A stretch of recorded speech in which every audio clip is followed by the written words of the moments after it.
Tonight, an update on a CBS 4 News investigation into working conditions for some employees at Miami International Airport. Our investigation leading to a congressional hearing today in Washington. It dealt with airports across the country, but time and again, the focus turned to MIA. CBS 4's Jim DeFede was the first to report on these issues last year and has an update tonight.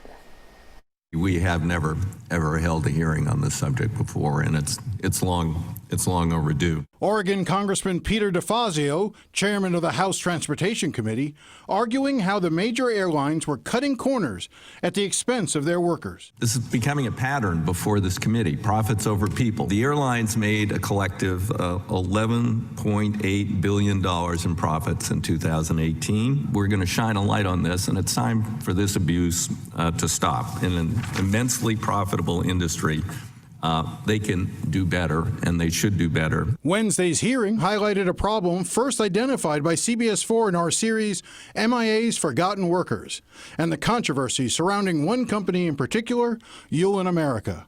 Airlines around the country hire Miami-based Yulin to handle a variety of tasks. At MIA, American Airlines hires Yulin to clean the cabins between flights. Delta uses Yulin employees for loading and unloading baggage.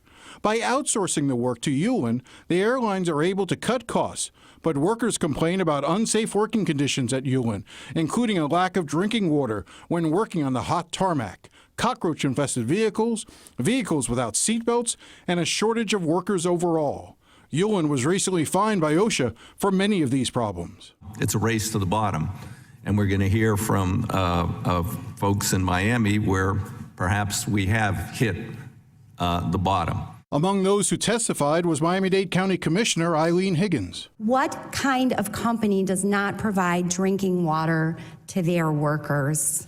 She also told members of Congress about how Yulin officials tried to bully and intimidate her when she visited the airport to look into the workers' complaints. If this company is willing to intimidate an elected official, I could only imagine what it was willing to do with its employees who needed these jobs, put food on the table and pay the rent. Esteban Barrios, a Yulin worker from Miami, explained how employees are not afforded sick days, even when they're hurt from lifting hundreds of heavy bags. So we just take painkillers and try to get through the day. Republicans on the committee, including Pennsylvania Congressman Lloyd Smucker, complained that House Democrats did not invite Yulin to participate in the hearing. My experience has been that employers, for the most part, really do care about their employees, about the safety of their employees. I don't know whether Yulin does or not, but certainly there's a judicial process in place. There are laws in place that ensure that bad actors are held accountable. I'm Jim DeFede, CBS 4 News. Yulin America issued a statement late tonight. It says, in part, any safety issue raised by a Yulin America employee anywhere in the nation is addressed immediately. There are numerous ways for employees to communicate with the company on safety, workplace, and other human resources concerns, including a nationwide hotline.